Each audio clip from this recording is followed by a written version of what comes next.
Welcome to SQL Queries. In this lesson, we're going to focus on SQL statements.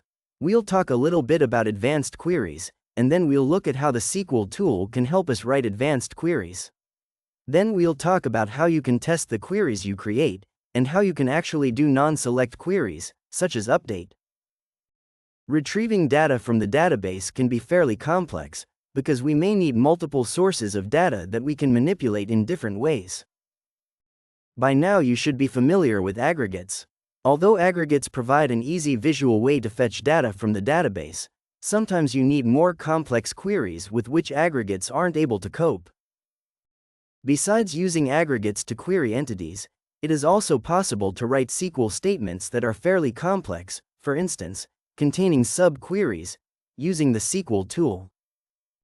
The SQL tool is available in server-side flows, such as server actions, service actions, and screen data actions. The inputs and outputs have to be defined ahead of time, which you can do using the visual editor at the top. Inside the SQL tool is where you'll be able to write SQL statements. You will write the SQL itself manually, in the tab at the bottom. As you're writing it, the SQL tool will do syntax checking and tell you if the SQL you're writing has any errors. It will also highlight all of the different keywords, any of the different attributes or the entities, and the input parameters.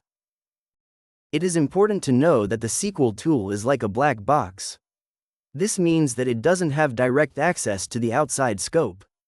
So to have access to data coming from the outer scope, we need to define the input parameters and their data types. The input parameters can then be used in the SQL query directly, using the notation.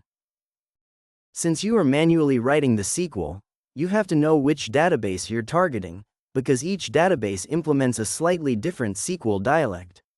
If you're using Aurora PostgreSQL, the app data database in vODC, and you want to limit the number of rows retrieved, you would use limit, instead of potentially using something like top, as in other databases. When we're actually working with the entities and the attributes inside of the SQL tool, we have to kind of abstract the names for the entities and the attributes. Entities' names need to be surrounded by curly brackets. Attributes' names need to be surrounded by square brackets. That's because when we create an entity and its attributes, those become tables and columns. The tables and columns don't necessarily have the exact name of the entity and attributes defined in vODC Studio. OutSystems takes care of creating that for you under the covers. So the special syntax with the curly and square brackets is automatically translated by OutSystems to the physical names in the database. Before we move on to the SQL tool outputs, let's talk about structures.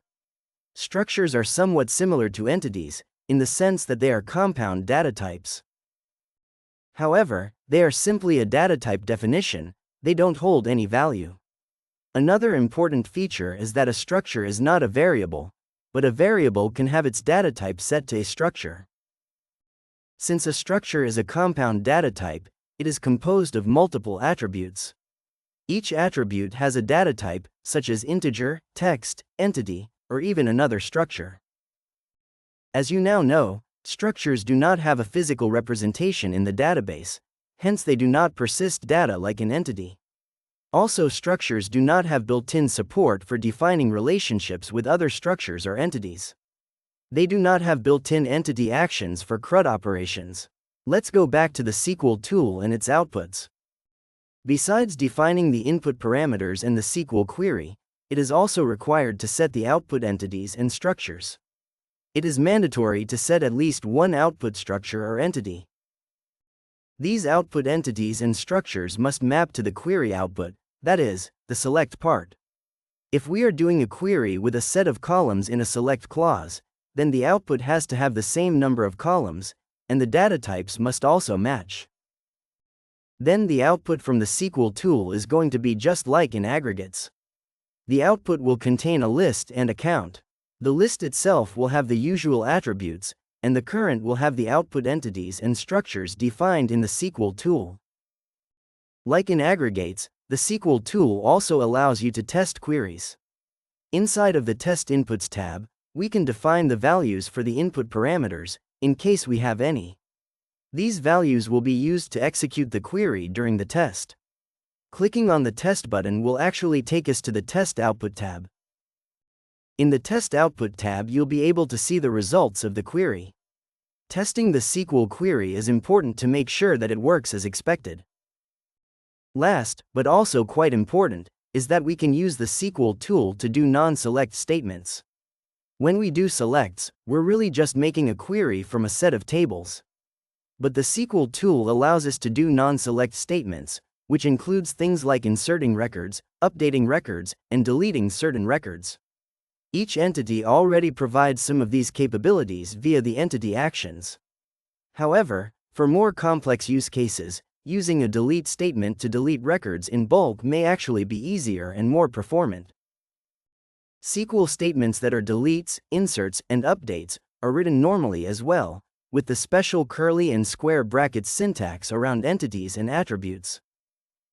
These SQL statements don't have a real output, but we still have to define an output entity or structure. Here, a dummy one will do, or preferably you can use the entities upon which you are acting.